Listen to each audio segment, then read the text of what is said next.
રાસાયણિક ખાતરો અને પેસ્ટિસાઇડના આડેધડ ઉપયોગથી જમીન બંજર બની રહી છે, ત્યારે છેલ્લા 5 વર્ષથી ખેડૂતો હવે ગાય આધારિત પ્રાકૃતિક ખેતી તરફ વળ્યા છે।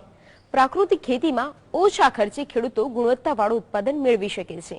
આદિવાસી વિસ્તારોમાં રાજ્ય સરકારના આત્મા પ્રોજેક્ટ થકી ખેડૂતોને સારી આવક અને ખેતી કરવા માટે પ્રેરણા પૂરી પાડવામાં આવી રહી છે। ત્યારે બારડોલીના આ ખેડૂતને પ્રાકૃતિક ખેતીમાં મળેલી સફળતા તમે જાતે જ નિહાળી લો।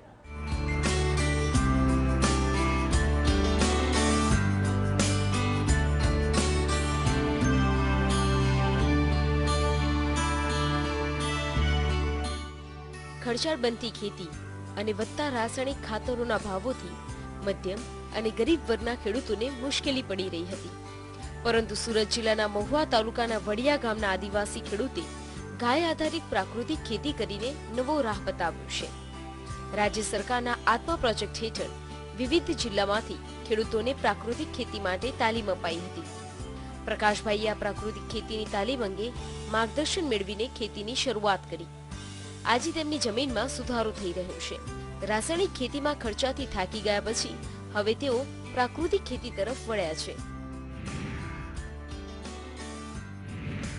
પહેલા તો અમે પણ અમારા બાપ દાદા જે હતા તે તો ગાય આધારિત જ ખેતી ચાલતી, પરંતુ વચમાં થોડા દાયકામાં અમે પણ રાસાયણિક ખેતી કરી કે જેમાં રાસાયણિક ફર્ટિલાઇઝરનો ઉપયોગ, પેસ્ટિસાઇડનો ઉપયોગ અમે બધું કર્યું છે। પણ છેલ્લા અમે 3 વર્ષથી ઓર્ગેનિક ફાર્મિંગ તરફ વળ્યા।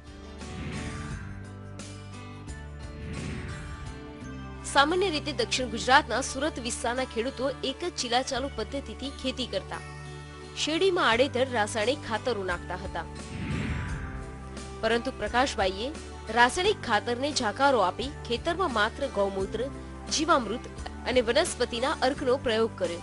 પ્રાકૃતિક ખેતી કરવાથી જમીન સુધારા સાથે શાકભાજીમાં મીઠાશ પણ વધી છે। ચાલુ વર્ષે પણ તેમણે રીંગણ, ફ્લાવર સહિતના પાકનું વાવેતર કર્યું છે। આ તમામ જમીનમાં કોઈ પણ જાતની પેસ્ટિસાઇડ દવાનો ઉપયોગ થયો નથી। ગત વર્ષે પણ ઓર્ગેનિક શાકભાજી વેચીને બજારમાં અન્ય ખેડૂતો કરતા સારા ભાવ મળ્યા છે। પ્રાકૃતિક ખેતીથી જમીન બંજર થતી અટકાવવા સાથે શાકભાજીનું ક્વોલિટી ઉત્પાદન તૈયાર થયું।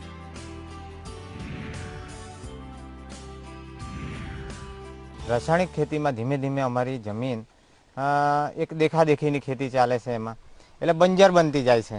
વધારે પડતું રાસાયણિક નંખાઈ જાય, પેસ્ટિસાઇડમાં ઉપયોગમાં થોડુંક આડેધડ થઈ જાય, એટલે એ જમીનમાં અળસિયું નાશ પામ્યું અને જમીન ધીમે ધીમે બંજર બનતી ચાલી।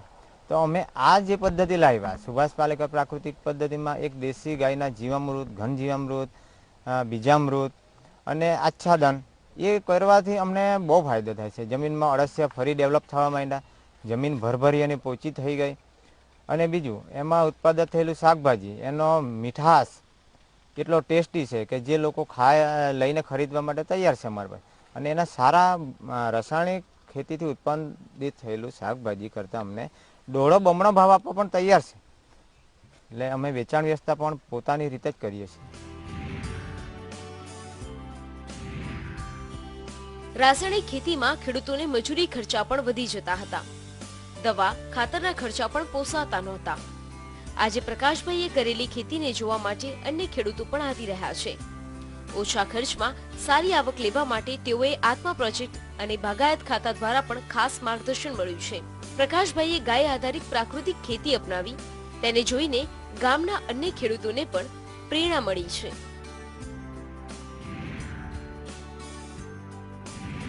અને એમણે આ પદ્ધતિ દ્વારા શેરડી પાકની ખેતી કરી છે, ભીંડા પાકની ખેતી કરી છે, રીંગણ છે, ટમેટા છે, પછી મગફળી છે, તે બધું પાક એમણે વાવ્યા છે। અને તેમના શેરડી જે પ્રાકૃતિક રીતે સુભાષ પાલેકર પ્રાકૃતિક ખેતી તૈયાર થઈ તેના શુદ્ધ રસમાંથી દેશી ગોળ બનાવીને વેચાણ કર્યું છે। શાકભાજી પાકનું તાલુકા પંચાયતમાં સ્ટોલ પર વેચાણ કર્યું છે। બીજા ગ્રાહકો તેમને ઘરે આવીને લઈ જાય છે, અને બીજા ખેડૂતોને પ્રોત્સાહિત પણ કર્યા છે, તેમના ગામના છે, આજુબાજુના ગામના। પ્રાકૃતિક ખેતીથી પકવેલા શાકભાજીના વેચાણમાં પણ મુશ્કેલી પડતી નથી। લોકો પણ ઝેરમુક્ત શાકભાજી ખરીદવા માટે ઉત્સાહ બતાવી રહ્યા છે। તેઓએ શેરડીમાંથી ગોળ બનાવીને મૂલ્યવર્ધક કરીને વેચાણ કર્યું છે। હજુ 5 વીઘામાં શેરડીનો પાક ઉભો છે, જેમાં પણ મૂલ્યવર્ધન કરીને ગોળ બનાવીને વેચાણ કરશે।